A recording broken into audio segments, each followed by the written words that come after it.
अस्सलाम वालेकुम ख़ातिन हज़रात, मैं हूँ इसरार अहमद कसाना। हमारे पाकिस्तान में ना मुख्तलिफ़ चीज़ों के बारे में मुख्तलिफ़ नैरेटिव्स होते हैं और हमारे इदारे जो हैं, वो मुख्तलिफ़ नैरेटिव्स बनाते हैं और फिर उनको थ्रो करते हैं पब्लिक में और देखते हैं कि उसका क्या रिएक्शन आता है। इसी तरह हम देखते हैं कि मुख्तलिफ़ जगहों पे मुख्तलिफ़ चीज़ों के हवाले से, मुख्तलिफ़ शख्सियात के हवाले से मुख्तलिफ़ इमेजेस दी जाती हैं और उनको हम देखते हैं कि उनको फिर प्रमोट किया जाता है। फिर एक ख़ास जर्नलिस्टों का एक ग्रुप होता है, राइटर्स का एक ग्रुप होता है, जिनको वो बताया जाता है कि जी हम स्टेट अब इस तरह सोच रही है। तो फिर वो जो राइटर्स हैं, वो भी ज़ाहिर है कि अपनी न्यूज़ स्टोरीज़ के हवाले से लिखना शुरू कर देते हैं, तो इस तरह एक नैरेटिव बनना शुरू हो जाता है। लेकिन फिर हम कुछ दिनों के बाद या सालों के बाद देखते हैं कि हमारे जो इदारे हैं, वो एकदम यू टर्न ले लेते हैं और उसी चीज़ के ऊपर बिल्कुल 180 डिग्री का मोड़ ले लेते हैं और बिल्कुल अपना बदल लेते हैं, अपना स्टैंस जो है। अब वो जो लोग जो पहले से काम कर रहे होते हैं, उनको समझ नहीं आती कि अब हम क्या कर रहे हैं, कैसे जस्टिफ़ाई करें इस यू टर्न को। तो फिर वो क्या करते हैं, उनके लिए आसान तरीका ये होता है इदारों के पास कि वो फिर एक नया ग्रुप ढूँढते हैं और उनको बताते हैं कि जी, जी अब ये स्टेट सोच रही है और अब आप इसके ऊपर शुरू कर दें। तो इसी तरह मुख्तलिफ़ शख्सियात के बारे में पहले हमें बताया जाता था कि वो एंटी स्टेट हैं, वो एंटी पाकिस्तान हैं, बल्कि कई लोगों को तो नंगे वतन भी कहा जाता था। उनमें से एक शख्सियत जो थी, वो हमारे दोस्त, बहुत पुराने दोस्त जनाब हुसैन हक्कानी साहब मोहतरम, उनके बारे में थी। और जब से वो मेमो गेट का स्कैंडल हुआ, उसके बाद तो फिर वो आए नहीं, चले गए। लेकिन उससे पहले उनके साथ मुलाकात भी रहती थी और अमेरिका में भी हमारी मुलाकातें उनके साथ काफ़ी रहीं और एक अच्छा ताल्लुक था उनके साथ, बहुत पुराना। तो उस हवाले से अब हम सुन रहे हैं कि मामलात वहाँ पे भी यू टर्न ले लिया गया है और अब उनके साथ भी ताल्लुकात की खबरें आई हैं और ख़ास तौर पे बाजवा साहब के हवाले से आई हैं। और इसमें ये जो सर आपको एक बैकग्राउंड बता रहा हूँ इसलिए है कि एक ट्विटर के ऊपर हमने एक थ्रेड देखा है, जिसमें बताया गया है कि बाजवा साहब का और हक्कानी साहब का जो एक नेक्सस है और एक कनेक्शन है, वो उभर कर सामने आया है। उसका बैकग्राउंड ज़रा जाँचने की कोशिश करते हैं और जिस शख्स ने ये पूरा थ्रेड लिखा है और उसके ऊपर रिसर्च की है, इन्वेस्टिगेशन की है, उन्हीं के साथ आज अब बात करते हैं और चलते हैं हमारे पुराने शहर न्यूयॉर्क और बात करते हैं जनाब वकास साहब से और उनसे पूछते हैं कि वो इस हवाले से क्या सोचते हैं। अस्सलाम वालेकुम वकास। अस्सलाम वालेकुम स्टार साहब। Waqas, thank you very much for your time जी। आप मुझे पता है ट्रैवल कर रहे थे लेकिन आपने टाइम निकाला और ये चूँकि एक इम्पोर्टेंट इश्यू था, तो मैं चाह रहा था कि ज़रा लोगों से इस हवाले से बात हो जाए और आप खुद इसको इसका जो बैकग्राउंड है वो ज़रा हमें समझाएँ। और इन द मीन टाइम साथ-साथ मैं ये करूँगा कि मैं जो आपका थ्रेड है, वो मैं लोगों की खिदमत में पेश करने के लिए उसको भी साथ ही शेयर कर लेता हूँ, ताकि लोगों को आसानी रहे और हम वन बाय वन आपकी स्लाइड्स जो हैं, वो साथ-साथ दिखाते जाएँगे और आप उनको साथ-साथ एक्सप्लेन करते जाइएगा। ये आपने लिखा है जी कि ये मदर ऑफ ऑल एक्सपोज़ेज़ है और इतने एक्सपोज़े पता नहीं कहाँ-कहाँ पे हुए हुए हैं, लेकिन आपने इसको कहा कि ये बहुत ज़बरदस्त है और आपने बताया कि where did this regime change operation actually come from. अब ये जो सूरत-हाल है, इसमें थोड़ा-सा बैकग्राउंड बताएँ, फिर मैं इसको थोड़ा-सा आगे-आगे करता चलता हूँ और फिर आप इसको एक्सप्लेन करते जाइएगा जी, प्लीज़। अच्छा, ये स्टार्ट होती है कहानी जुलाई 2021 में। अ, जी, अब जुलाई 2021 में सबसे पहले ये होता है कि एक कॉन्ट्रैक्ट साइन होता है पाकिस्तान में इफ्तिखार दुरानी के नाम से। जो कि पीटीआई के साथ मुतल्लिक हैं। जी, पीटीआई के मेंबर हैं। जी, और वो जो है इदारों के साथ भी उनके अच्छे ताल्लुकात हैं, यानी वो जाने हुए हैं कि उनके हुँ, इदारों के साथ भी अच्छे ताल्लुकात हैं, वो एनडीयू में ठीक, पीएचडी की हुई है उन्होंने। तो उनका नाम आता है एक डॉक्यूमेंट के ऊपर। अब ये डॉक्यूमेंट एक 2021 जुलाई में रिलीज़ नहीं हुआ, लेकिन ठीक, साइन ये 2021 जुलाई में हुआ था। ठीक तो है, इस डॉक्यूमेंट के अंदर ये लिखा हुआ है कि इफ्तिखार दुरानी साहब हायर कर रहे हैं रॉबर्ट ग्रेनियर को। हुँ, रॉबर्ट ग्रेनियर जो हैं farmer station station chief. Chief हैं इस्लामाबाद हुँ, सीआईए के। ठीक, तो अब रॉबर्ट ग्रेनियर के भी इदारों के साथ ताल्लुकात हैं और ये पुराने हैं और ये हैं वॉर ऑन टेरर की वजह से इनिशियली जब वॉर ऑन टेरर शुरू हुई थी। ठीक, तो रॉबर्ट ग्रेनियर 2006 में इन्होंने सीआईए को छोड़ दिया था, तो उसके बाद से ये अपना फ्रीलांस अपना बिज़नेस वगैरह कर रहे हैं जो पीआर और जो लॉबिंग। कि नॉर्मली वहाँ पे अमेरिका में ऐसे ही होता है। बिल्कुल, यानी आप रिटायर हो गए तो आपको अपना पीआर लॉबिंग का बिज़नेस अपने ठीक, कॉन्टैक्ट्स बिल्कुल ठीक, की तरह से मोनेटाइज़ करने हैं आपने। बिल्कुल ठीक, तो वो जो है कॉन्ट्रैक्ट साइन हुआ, इन एग्रीमेंट साइन हुई कि रॉबर्ट ग्रेनियर लॉबिंग भी नहीं रिसर्च करेंगे on behalf of Iftikharur Rahman Durrani. ठीक, तो अब रिसर्च ये होगी पाकिस्तान और यूएस रिलेशनशिप से रिलेटेड रिसर्च होगी। ठीक। तो ये यहाँ से ये स्टोरी शुरू होती है। और ये जो आपने बताया कि आपको ये जो रिवील हुई है, ये उनका जो डिक्लेरेशन था फारा का, जी, ये उससे उससे पता चला। और ये फारा, मैं आपको नाज़रीन बताता चलूँ कि ये फॉरेन एजेंट रजिस्ट्रेशन एक्ट होता है, जो कि अमेरिका में जो लोग भी फॉरेन लोगों के लिए पॉलिटिकल एक्टिविटीज़ करना चाहते हैं, लॉबिंग करना चाहते हैं, उनके लिए ज़रूरी होता है कि वो इसका डिक्लेरेशन दें। इसको कहते हैं फारा। जी, प्लीज़ गो अहेड। तो ये फारा में जब इन्होंने डिक्लेरेशन अपनी दी जनवरी 2022 में, तो उसमें लिखा कि मैंने 2021 के जून में ये एक कॉन्ट्रैक्ट साइन किया था इफ्तिखार दुरानी साहब के नाम से। इफ्तिखार दुरानी पीटीआई के ओहदेदार हैं, लेकिन हुँ, इसमें स्मॉल प्रिंट में नीचे लिखा हुआ भी था, अगर आप आगे जाएँगे ट्वीट्स पे, तो नीचे लिखा हुआ भी था कि ये गवर्नमेंट ऑफ पाकिस्तान के बिहाफ पे कर रहे हैं इफ्तिखार दुरानी। ना ठीक, पर्सनल कैपेसिटी में, ना पीटीआई की ठीक। कैपेसिटी में। ये पैसे आएँगे हुकूमत पाकिस्तान की तरफ से। हुँ, ठीक है। अब ये जो मैं दिखा रहा हूँ, इसमें इफ्तिखारुर रहमान दुरानी साहब का नाम भी है, उनका एड्रेस भी है, और फिर आप आगे जाके बता रहे हैं कि ये जो स्टेशन चीफ थे, उनके साथ उनका ये सारा एग्रीमेंट हुआ। और इसके बाद फिर क्या होता है? ये देखें ना, ये आपने लिखा हुआ है कि Iftikharur Rahman Durrani of PTI who hired him, it was the government of Pakistan that was paying him. जी, this details becomes important later. जी। ठीक है जी। ये जो है, इसमें लिखा हुआ है कि ये गवर्नमेंट ऑफ पाकिस्तान देगी। अब ये देखिए, ये जो लास्ट हाइलाइट किया हुआ है ना मैंने, जी, ये इधर वाला। लिखा हुआ है mister Durrani disburses funds from the government of government Pakistan. Of Pakistan. ठीक, ना ठीक, इफ्तिखार दुरानी अपने जेब से दे रहे हैं पैसे, ना पीटीआई दे रही है पैसे। ये पैसे ठीक हैं है, हुकूमत पाकिस्तान के। ठीक। अब देखें, इसमें दुरानी साहब के भी साइन है और ग्रेनियर साहब की भी साइन है। हुँ, हुँ। अब ये इस चीज़ को भी याद रखिएगा हाँ, आगे, ये दोनों के साइन आ गए में। दोनों के साइन आगे, ठीक है? अब आगे चलते हैं हम। ठीक है, अच्छा, उस ये टाइम आ पे गया। कोई स्टोरी नहीं हुई है। ये हुँ, खामोशी, यानी जब डिक्लेरेशन भी होगी जनवरी में, कोई स्टोरी नहीं आई।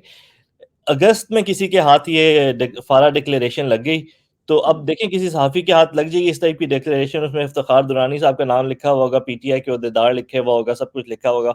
वो समझेगा हाँ, कि पीटीआई ने दिए हैं पैसे।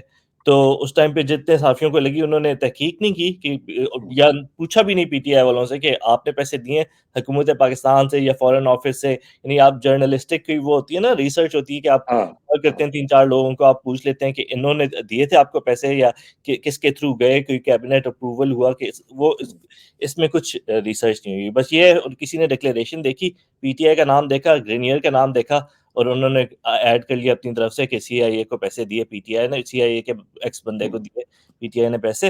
और उसको डिग नहीं किया, उसके डीप इनसाइड नहीं गए, जाके देखा नहीं कि हुआ क्या है हाँ, एक्चुअली। हाँ, ये स्टोरी उन्होंने कर दी। ये अब स्टोरी अभी दी द न्यूज़ ने। और ये जी, जो वाजिद अली सैयद हैं, जो वहाँ पे वाशिंगटन में होते हैं जंग ग्रुप के साथ, उन्होंने ये स्टोरी भेजी है। हाँ, अब उनको तो थोड़ी कर लेनी चाहिए थी रिसर्च के हुँ, आगे कि किसने किया, किसने नहीं किया, लेकिन चलें अब खैर। ठीक है। तो अब जो है ये बात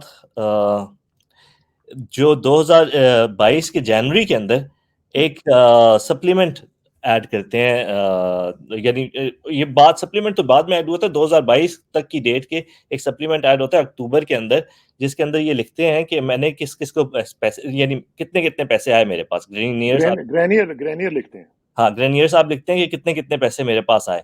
तो ठीक उसमें है, तकरीबन कुल मिला के, यानी अक्टूबर से लेके और जनवरी तक $1,50,000 बनते हैं जो इनके पास आए। जो कि 6 महीने का पीरियड है। जो 6 महीने का पीरियड है, बिल्कुल। हुँ, 6 महीने के पीरियड में इन्होंने $150,000 लिए।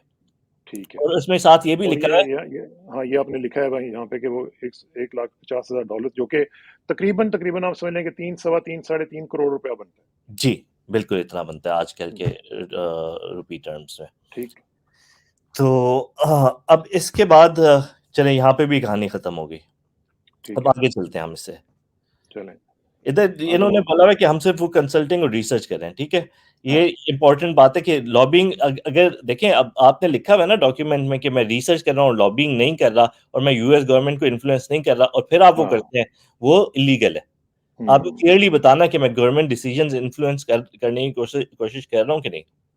ठीक है। अच्छा, फिर इन्होंने एक थोड़ा-सा ऊपर जाएँ, इससे ऊपर, यहाँ पे, अच्छा, नीचे ये November, Grenier suddenly files an amendment अब देखिए नवंबर 2022 में ग्रेनियर साहब हाँ। एक और अमेंडमेंट डालते हैं कि यार मैंने जो पिछली अपना फारा डिक्लेरेशन किया था उसके अंदर मुझे एक वजाहत करनी है। हम्म। वो वजाहत क्या है? वो वजाहत ये करनी है कि जो ग्रेनियर साहब को पैसे मिले, वो मैंने किसी और को भी दिए थे और वो मैंने किसी और को दिए थे सितंबर के अंदर। अब ये अजीब बात है कि सितंबर के अंदर हम्म। उन्होंने पैसे दिए किसी को, तो वो अगले साल के नवंबर में क्यों बता रहे हैं कि मैंने सितंबर में दिए थे? उसी टाइम पे जो पहली डिक्लेरेशन थी, जो जिसमें उन्होंने 150,000 की डिटेल्स थी, उसमें ही उसने उन्होंने लिखना था कि मैंने किसी और को आगे पैसे दिए हैं। हम्म। लेकिन ये बात इन्होंने बहुत बाद में जब पीटीआई की गवर्नमेंट चली गई, सब कुछ खत्म हो गया, हाँ। तब इन्होंने एक एडिशन उसमें डाला कि मैंने कुछ पैसे किसी और को भी दिए। अब वो ठीक है। कुछ पैसे किसी और को किसको दिए? वो थे हुसैन हक्कानी साहब। हम्म। यानी उन्होंने ये मुनासिब समझा कि साल के बाद वो दोबारा एक डिक्लेरेशन में वो अमेंडमेंट कर रहे हैं, ये बताने के लिए कि जी जो पैसे मुझे मिले थे $1.5 लाख, उसमें से मैंने हुसैन हक्कानी साहब को भी दिए, हाँ, हुसैन हक्कानी साहब को उसमें मैं मुबैना तौर पे। $30,000 दिए। एक $20,000 एक दफ़ा और हुँ। $10,000 एक दफ़ा, और एक इंटर्न है कोई हडसन इंस्टीट्यूट का, $300 उसको भी दिए। ठीक है, वो ठीक है, हडसन इंस्टीट्यूट का इंटर्न है, हुसैन हक्कानी साहब भी हडसन इंस्टीट्यूट में काम करते हैं। ये कनेक्शन ठीक भी। है, ठीक है। तो अब हम मज़ीद आगे चलते हैं। जी, मज़ीद आगे चलते हैं। ये अब ये आ गया जी, व्हाट इज़ ये द आगे आइटम 59? ठीक हाँ, है, ये आइटम 59 ये है डॉक्यूमेंट जिसमें लिखा हुआ है कि हुसैन हक्कानी साहब ने पैसे लिए। ये अब इनका ये नाम भी आ गया। नाम भी आ गया। और अब ये भी पर्पस भी साथ आ गया कि रिसर्च है, उनकी भी लॉबिंग नहीं है, उनकी भी रिसर्च है। रिसर्च है, उनकी भी रिसर्च है। अब रिसर्च क्या है? ये अब मेन पॉइंट अब ये है कि यहाँ पे डॉक्यूमेंट से हमें प्रूव कर दिया कि हक्कानी साहब भी किसी तरह से एंगेज थे हुकूमत पाकिस्तान की तरफ से, और ग्रेनियर साहब भी एंगेज थे। अब हक्कानी साहब एंगेज्ड हों, $30,000 जाए, तो पाकिस्तानी जो एम्बेसी है वॉशिंगटन में, डीसी में, उसको नहीं पता होगा कि हक्कानी साहब को हमने $30,000 दिए हैं? पता होना चाहिए ना? हाँ, हाँ, और बिल्कुल। उस टाइम पे हुकूमत थी पीटीआई की। अगर हुँ। पीटीआई की हुकूमत को पता हो कि हमने हक्कानी साहब को $30,000 दिए हैं, तो पीटीआई की हुकूमत तो शोर मचाएगी।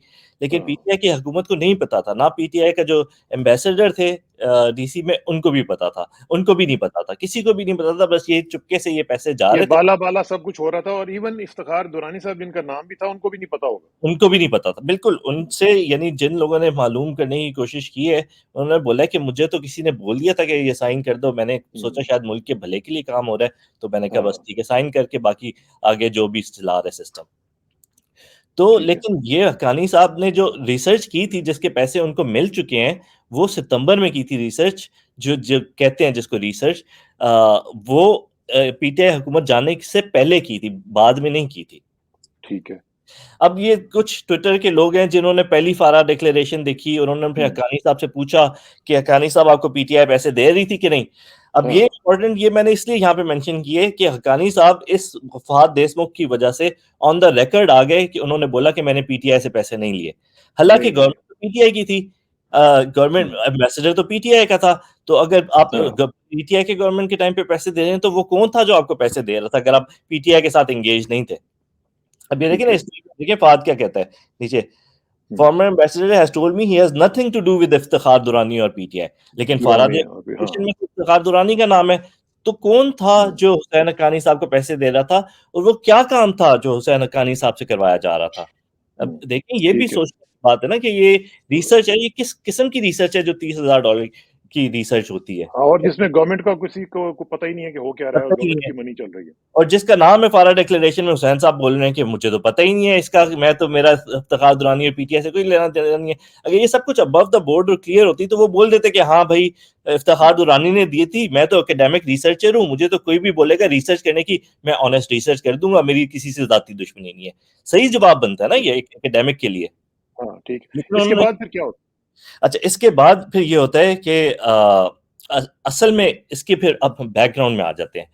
ये अब डॉक्यूमेंट यहाँ पे खत्म हो गया। अब यहाँ पे मैंने अपना रिसर्च करनी शुरू कर दी, इधर-उधर लोगों से पता करना शुरू कर दिया कि क्या चल रहा है, लोगों से इंटरव्यू करना शुरू किया। अब मेरे सोर्सेज़ मुझे बताते हैं कि 2021 में ही के जुलाई में ही हुसैन हक्कानी साहब को एंगेज करने की कोशिश की गई थी। ठीक है। यानी पाकिस्तानी एस्टेब्लिशमेंट की तरफ से, पीटीआई को साइडलाइन करके, पीटीआई का एक बंदे से ना इन्होंने साइन ले लिया हुँ। और फिर बोला कि ये जो है हक्कानी साहब, हमने आपसे वापस दोस्ती करनी है। आपको जो हुँ। हमने गद्दार डिक्लेयर किया था, उसपे भी माफ़ी, यानी सब कुछ हम ठीक हुँ। कर देंगे। तो अब हम वापस दोस्ती कर लेते हैं और हमारे कुछ काम हैं जो सिर्फ़ आप कर सकते हैं। ठीक। तो हक्कानी साहब ने बोला ठीक है मैं तो काम करने के लिए तैयार हूँ, तो हम उसके काम लिए फिर उनको यूएई बुलाया गया। हाँ, यूएई बुलाया गया। हुँ, अच्छा तो यूएई गए वो पहली यानी पहले तो सबसे पहले तो जुलाई में कॉन्ट्रैक्ट साइन किया गया ना। ठीक, अ, ठीक। और यानी पहले आइस मेल्ट हुई, थोड़ा बहुत बातचीत हुई, जब बातचीत क्लियर हुई तो फिर उन्होंने कहा आए अब हमसे मिल लें। फिर जब हुँ। जाके उन्होंने उनसे पहली पहली मुलाकात हुई। अब देखिए और हक्कानी ज़ाहिर है कि वो पाकिस्तान तो जा नहीं सकते थे क्योंकि नहीं मेमो जा गेट के बाद वो गए भी नहीं थे। गए उनको भी यूएई बुलाया गया फिर। यूएई बुलाया गया था इसलिए वो पाकिस्तान तो खुद भी नहीं जाते, उनके तो भाई का भी इनका इंतकाल हुआ था, वो पाकिस्तान नहीं गए थे। हाँ। यानी ये ज़्यादती की बात है वैसे हुसैन हक्कानी साहब के हक में भी मैं थोड़ा-सा बोल लेता हूँ कि इतना बुरा नहीं करना चाहिए था, किसी को गद्दार डिक्लेयर कर हुँ। दिया, उसको घर भी ना जाने दिया। यानी आप ये पाकिस्तानी एस्टेब्लिशमेंट एक हाँ, बंदे को कभी इतना दुश्मन बना लेती है कि वो दुनिया का सबसे हाँ। बुरा तरीन शख्स हो जाता है। वो गद्दार हो जाता है, फिर नंगे गद्दार हो वतन जाता उसको है। कह देते हैं। फिर उसको दोस्ती जब करनी होती है तो वो सब फिर दोबारा सबसे अच्छा हो जाता है कि मेरे लाडले को कोई कुछ ना बोले। यानी हाँ, कोई बंदा नॉर्मल हो ही नहीं सकता ना, हर बंदा तो ग्रे होता है ना, कुछ उसकी अच्छी चीज़ें होती हैं, कुछ बुरी चीज़ें बिल्कुल, होती हैं। बिल्कुल सही, बिल्कुल तो सही। हक्कानी साहब को तो इन्होंने कहा कि बस तुम चले जाओ, हम वापस आओगे तो और फिर ज़ाहिर है विकास इसमें फिर हमने ये भी देखा कि जब इन्होंने उसको उनके साथ ये किया तो फिर ज़ाहिर है उनके अंदर भी एक रिएक्शन आया और उनकी फिर हमने राइटिंग्स में भी वो रिएक्शन देखा, उनकी तमाम एक्टिविटीज़ में बिल भी वो रिएक्शन देखा। बिल्कुल यही। अब इंडिया के साथ भी वो जाते रहे और सारा कुछ वो बिल्कुल कर रहे जाते हैं। थे। अब ये देखिए why are we sending this attack helicopter in Pakistan. अब हुसैन हक्कानी साहब ने एक हाँ, आर्टिकल लिखा है जिसमें वो कह रहे हैं वी को ना इस हाँ। टाइम पे तो हुसैन हक्कानी अमेरिकन सिटीजन भी नहीं थे। तो वी पता नहीं वो कौन से वी की बात कर रहे हैं, वो तो पाकिस्तानी थे। पाकिस्तानी को why are we sending attack यानी बेसिकली वो मिलिट्री प्रोक्योरमेंट्स के अगेंस्ट हो गए थे। और फिर उन्होंने ये तक हाँ, बोल दिया था कि पाकिस्तान अमेरिका का ब्रेकअप हो जाना चाहिए और रिलेशनशिप ही नहीं होनी चाहिए। यानी ये हाँ, न्यूज़ आ चुकी थी। हाँ। सही बात, सही बात। जब इनको सितंबर में पैसे मिलते हैं जैसे ही, तो हुँ, एकदम से इनकी टोन चेंज हो जाती है। टोन क्या चेंज हाँ। होती है कि अब फिर ये आर्टिकल लिखते हैं। हाँ, ये आर्टिकल लिखते हैं। देखिए, हुँ, पेमेंट कब हुई? 3 सितंबर को। हुँ, 3 सितंबर इतना टाइम तो चाहिए होता है ना बंदे को जिसने बंदा हुँ, पिछले 5 साल से कुछ और सोच रहा है, तो अब वो अपनी अकल को थोड़ा ब्रेक लगाए, रिवर्स करे और फिर कोई नया पॉइंट लेके आए, नई आर्गुमेंट लेकर आए और आर्टिकल लिखे, एक पुराना ड्राफ्ट करे सही प्रॉपर। तो वो 7 दिन इन्होंने लिए। है तो बिल्कुल कॉम्पिटेंट इंसान वो और यानी एफिशिएंट हाँ, इसमें तो कोई शक नहीं है ना, इसमें तो कोई शक नहीं बिल्कुल कोई शक नहीं है है। ये इतनी तो हम उनको जानते हैं और उनकी सलाहियतों के मोतरफ़ भी हैं। और यहाँ बिल्कुल, पे मैं ये भी वाज़ेह करता चलूँ कि हुसैन भाई अगर आप ये प्रोग्राम आप देख रहे हों, तो अगर आप अपना वर्ज़न देना चाहते हो, तो this platform is always available for you और आप मुझे जानते भी हैं और आपका ताल्लुक भी है। तो आप जब भी चाहें you just give me a call और हम इंशाल्लाह एक प्रोग्राम आपके साथ भी कर लेंगे। लेकिन अगर आप अपना वर्ज़न देना चाहें तो प्लीज़ गो अहेड। अच्छा तो 7 दिनों में इन्होंने एक आर्टिकल ड्राफ्ट कर लिया और कि उसका उसका उसका हेडलाइन ये है कि US Pakistan relations need more candour. Candour और इसमें बेसिकली उन्होंने रीसेट की बात की है पाकिस्तान और बिल्कुल, यूएस रिलेशनशिप। ये रीसेट की बात होगी। अब देखें इसी टाइम पे अराउंड दिस टाइम ना हुँ, एक और ये चीज़ मैंने इस थ्रेड में मेंशन नहीं की हुई, लेकिन हुँ, एक और चीज़ भी हो रही है।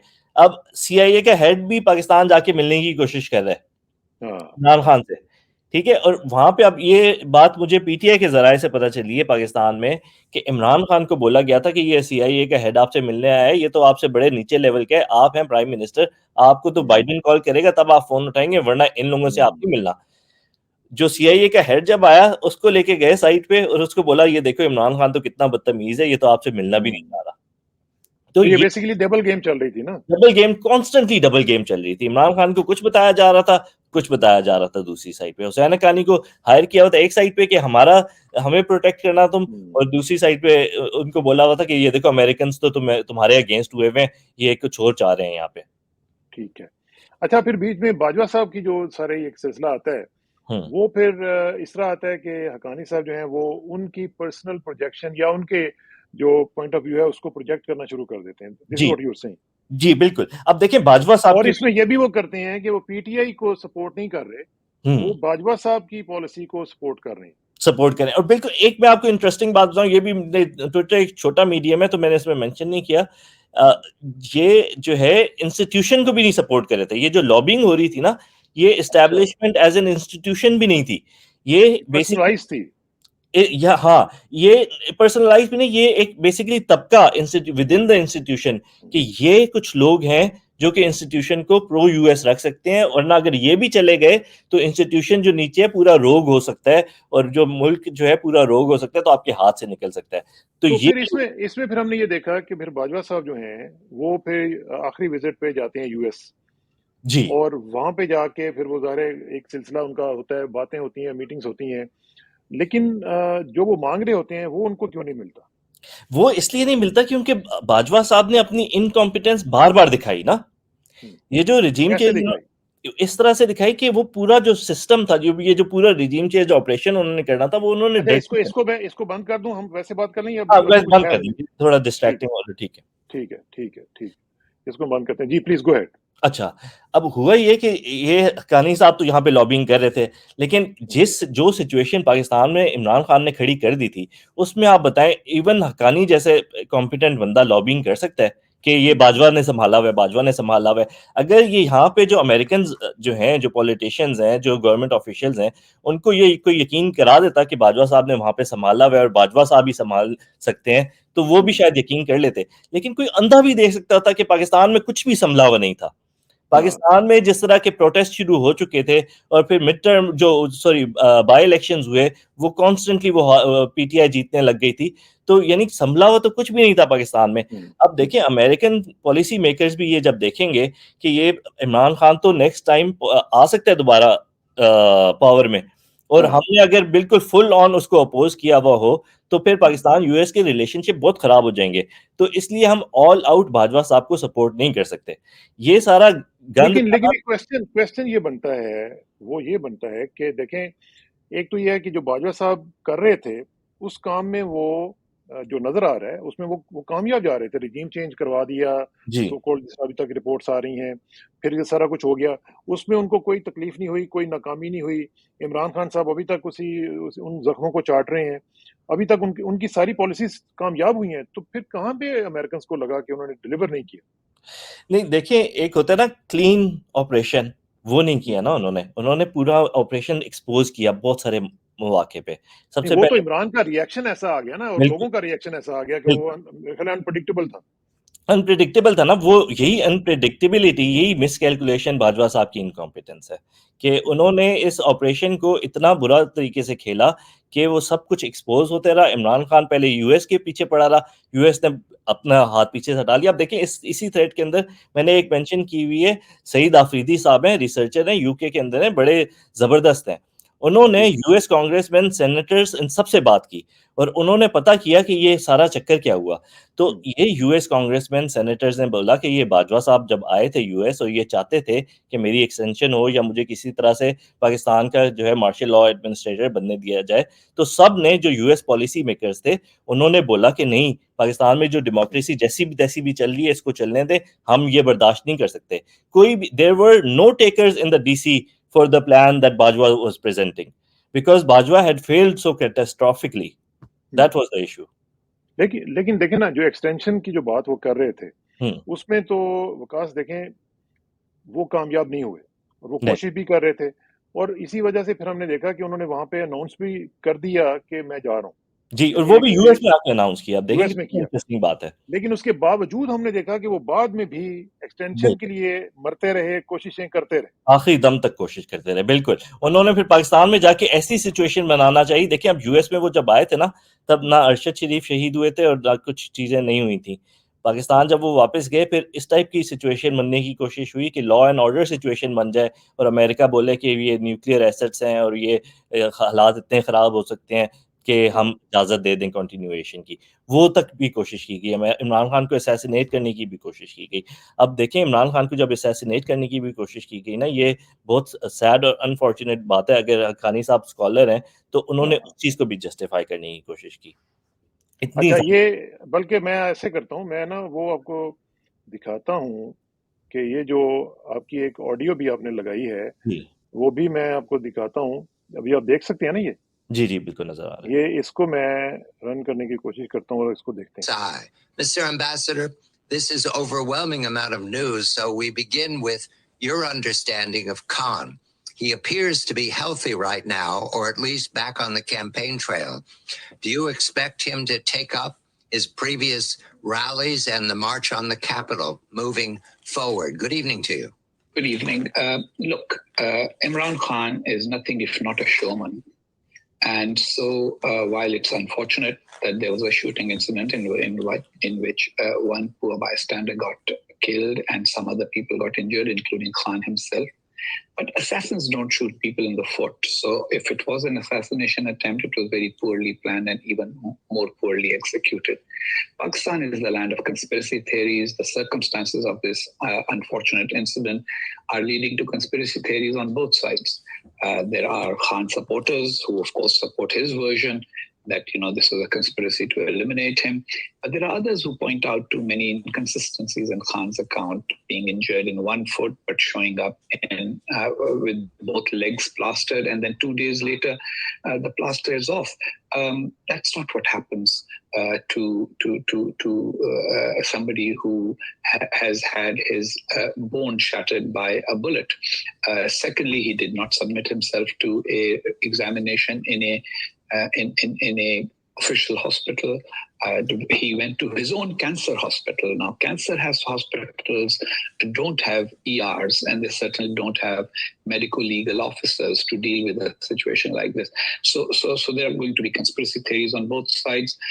He will carry on relentlessly because this is more about ensuring that the तो ये वो बेसिकली वही जो लाइन है जो लीग जा रही थी एस्टैब्लिशमेंट की तरफ से, उसी को वो टो कर रहे हैं। बिल्कुल, अब देखिए कितनी उसमें इसमें वो बता डिसऑनेस्ट बात है कि ये बोल रहे हैं कि उसने शूट किया फुट पे, बल्कि हालांकि हम सब ने वीडियो देखी कि उसने शूट नहीं किया फुट पे, वो तो शूट करना चाह रहा था, किसी ने हाथ नीचे किया। अब इस रेंज से आप मुझे बताएं, कोई बहुत ट्रेंड बंदा भी हो तो वो पाँव का निशाना नहीं ले सकता, निशाना तो वो डायरेक्ट लेगा, किसी ने हाथ हिलाया तो वो जाके पाँव पे लगी गोली।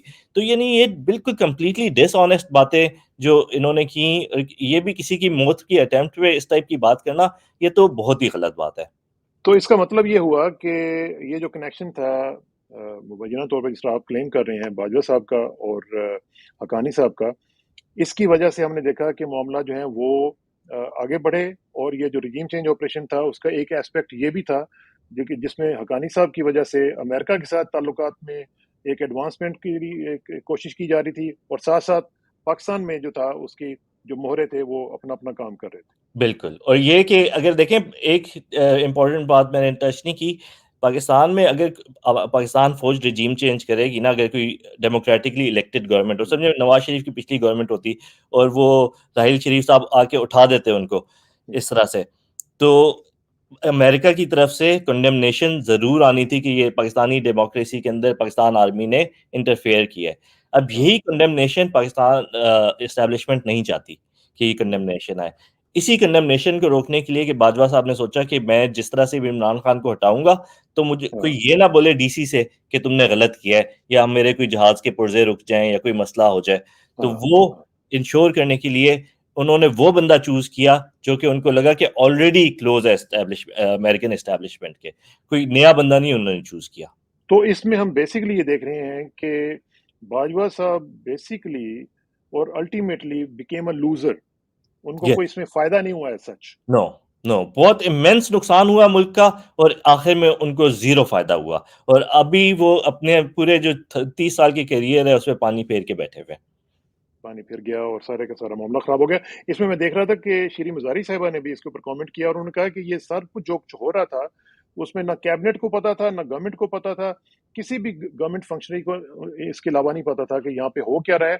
और बल्कि उसमें उन्होंने ये भी कहा कि एक दफा बाजवा साहब ने वहाँ पे मीटिंग में ये कहा कि ताल्लुकात ज़रा बेहतर करने चाहिए मुख्तलिफ एकेडमिया के लोगों के साथ। तो उन्होंने पूछा कि किसके साथ, उन्होंने कहा कि हकानी वगैरह के साथ जो है वो ताल्लुकात बेहतर होने चाहिए। तो सब लोग बड़े परेशान से हो गए थे कि ये क्या हो रहा है। जी बिल्कुल, और हक्कानी साहब उस टाइम पे फुल पाकिस्तान के अगेंस्ट आर्टिकल लिख रहे थे। अब किसी के दिमाग में ये कैसे सकता है कि हम हक्कानी साहब को एंगेज करते हैं प्रो पाकिस्तान वो करने के लिए। क्या अमेरिका के अंदर अमेरिकन यूनिवर्सिटीज के अंदर पाकिस्तानी एकेडमिक्स मर गए हैं सारे? इतने सारे लोग हैं, इतने यानी यंग लोग हैं जिनको आप एंगेज कर सकते थे। वो ये हमारी एस्टेब्लिशमेंट और हमारे इदारों का ना एक खास माइंडसेट है, वो जिसके ऊपर फिक्स हो जाते हैं ना वो फिर हो जाते हैं। अभी जिस तरह वो मोहित यूसुफ के ऊपर हुए थे, उसको बड़ा वो समझ रहे थे कि पता नहीं कितना बड़ा वो विज़र्ड आ जाएगा और क्या हो जाएगा, तो इस तरह ये लॉन्ग करते हैं। विजन ही नहीं है ना हम लोगों का, बिल्कुल कोई लॉन्ग टर्म विजन नहीं है कि नहीं अब कोई इंफ्रास्ट्रक्चर सेटअप करें कि ये बाजवा साहब भी चले जाएं और कोई अगला चीफ भी चले जाए लेकिन सिस्टम चलता रहे, इस तरह चलता नहीं है, सोचते। हम सोचते हैं कि नहीं। ये जो है ये मेरा बंदा है, ये मेरा बंदोबस्त कर दे, और यही हुआ। अल्लाह करे कि आपकी इस एफर्ट से कुछ सबक हम लोग सीख सकें और हमारे इदारे जो हैं वो भी सीख सकें, और हमारी जो पॉलिटी है, हमारी जो पॉलिटिकल एक स्पेस है, उसके अंदर चीज़ें कुछ बेहतर हो सकें। आपका बहुत-बहुत शुक्रिया वकास, इंशाल्लाह आपसे राब्ता रहेगा। Thank you very much. और आखिर में फिर मैं एक दफ़ा कहूँगा, हुसैन हक्कानी साहब से गुज़ारिश करूँगा कि अगर वो अपना वर्जन देना चाहते हों, अपनी साइड ऑफ द स्टोरी बताना चाहते हों, तो this platform is always available. और मैं हमेशा कोशिश करता हूँ कि दोनों साइड्स जो हैं उसको हम आगे लेके चलें, ताकि एक ऑब्जेक्टिविटी का जो एक हमारा हमेशा से कोशिश रही है वो पूरी हो सके।